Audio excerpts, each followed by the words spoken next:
نه پوهېدم ژوند څه دی او کومې خواته ځي ورسېدم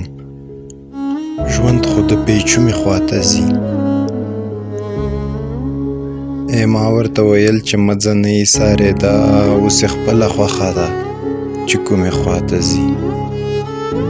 او نوره نړۍ پورته له هر شره ساتل شوې ده صرف پښتانه دي چې د لومې خواته ځي